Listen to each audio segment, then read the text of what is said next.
in the city. Gonna make you trip from the city. Gassed up when I said I rap for the city. Tell me, have you ever seen a thug so pretty? Gold on my neck, I'm a gunda. Got guns in the air like a Utah. Gold on my neck, I'm a gunda. Got guns in the air like a Utah. Gold on my neck, I'm a gunda. Got guns in the air like a Utah. Got white on the glasses of Puja. I'm a sharpshooter. Would you ever let a pretty thug cook? In the east, I'm loaded with gas. All right, coming up next, it's a UFC lightweight division bout.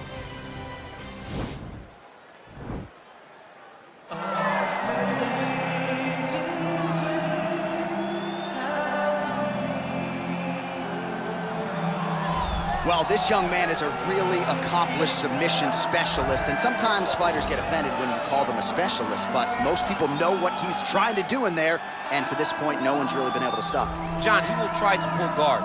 Who pulls guard anymore in the UFC at this point? But he understands that for him to be successful, the fight has to be in the grappling, in the jiu-jitsu. If he's able to extend these jiu-jitsu exchanges, he is the guy that is generally going to win. He understands position.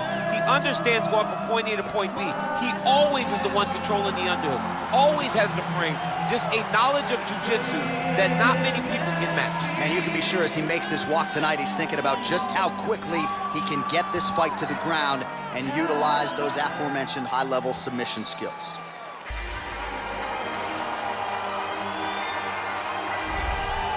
Well, it's always exciting when you have such a high-level Brazilian Jiu-Jitsu practitioner. This man has been a master of the submission in the UFC, and even though a lot of people know what's coming, more often than not, they're unable to stop him. Because the knowledge of the Jiu-Jitsu game is truly something that it's hard to replicate when a guy is as good as he is. I mean, he will jump for a triangle.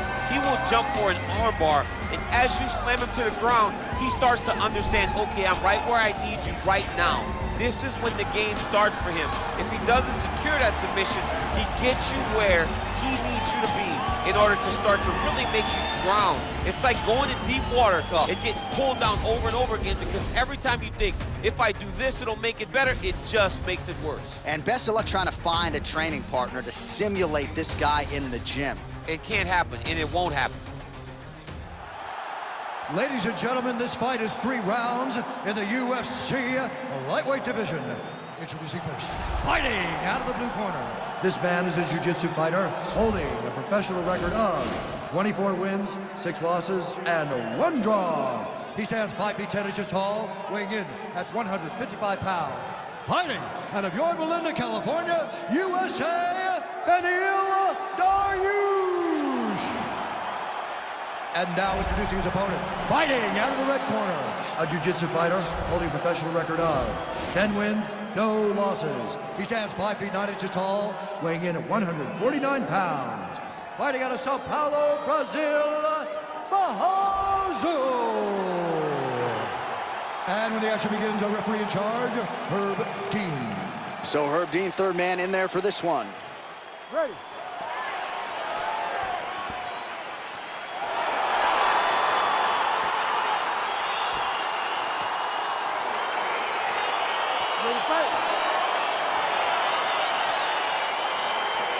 All right, ready to go for round 1, and this young man's popularity absolutely soared on the strength of what he did his last time out.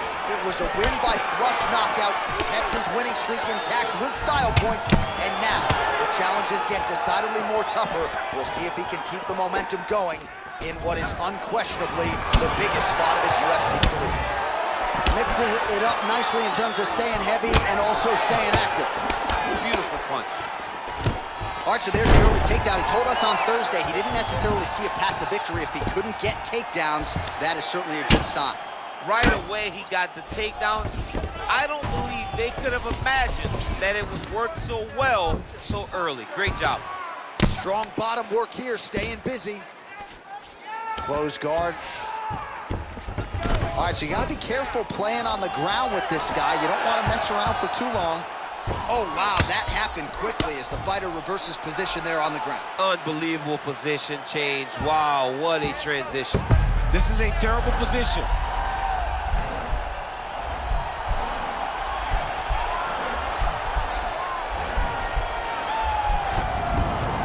And he's out. All right, he's got the hooks in, DC, working off of his back. Now look for him to attack the neck of his opponent to try to get the rear choke. All right, side control now. We'll see if he can advance position.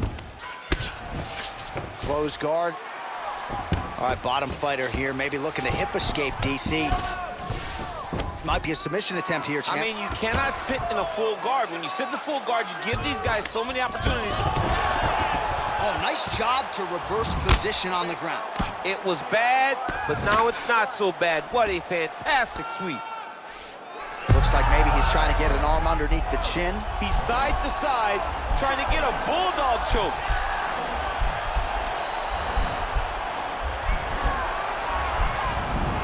Then he's out. All right, under 3 minutes now to go in round one.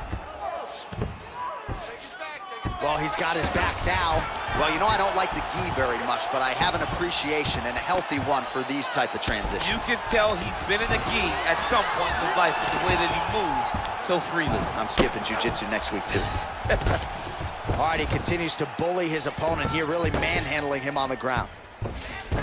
Well, you see all the grappling repetitions here. Just beautiful movement, seamless transitions on the ground. Over and over, these guys are doing things that you see in every jiu-jitsu gym around the country.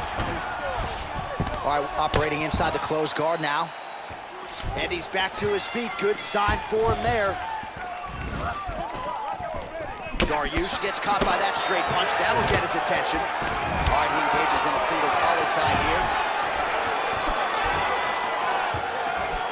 Nice kick. And there comes the separation now.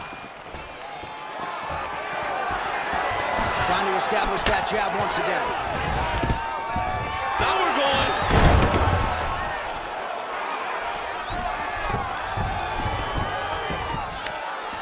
Oh, right to the mount. Fighters back to their feet here.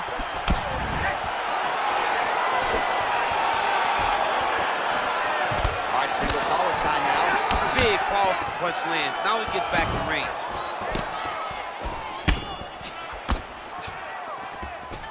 Right back in the clinch. Look for the backhand to get very active. Straight right is there. Ooh. Connects with a right hand. Pretty good punch, that one. Nice right punch by this young man. The 1-2 punch is true. Oh, and he lands another leg kick there. Oh, that was a big takedown. Is this the one that's going to break him? I love watching this guy move on the ground. Another nice transition there. Such a high-level grappler. You don't see that very often.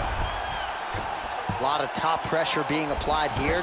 Oh, this is not good. Mounted crucifix, all that body weight from the top position. This could be the beginning of the end. Yes, this could be the beginning of the end. This is a very, very bad position for the bottom guy. Top guy has moved into position, break and finish the fight. He just needs to make sure that the trap he has set is still tended to so that the guy doesn't escape from it. Side control now, DC. A lot of options at his disposal from here.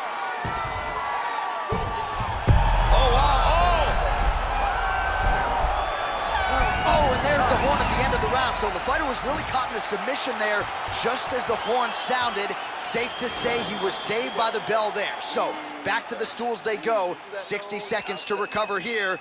We're going to fight on, ladies and gentlemen. Another round coming up. All right, let's get you some pictures from that previous round, DC. A lot of good work with the ground and pound strike. Yeah, he was able to control posture, get himself postured up, land big ground and pound as he ended the round. What a great finish to a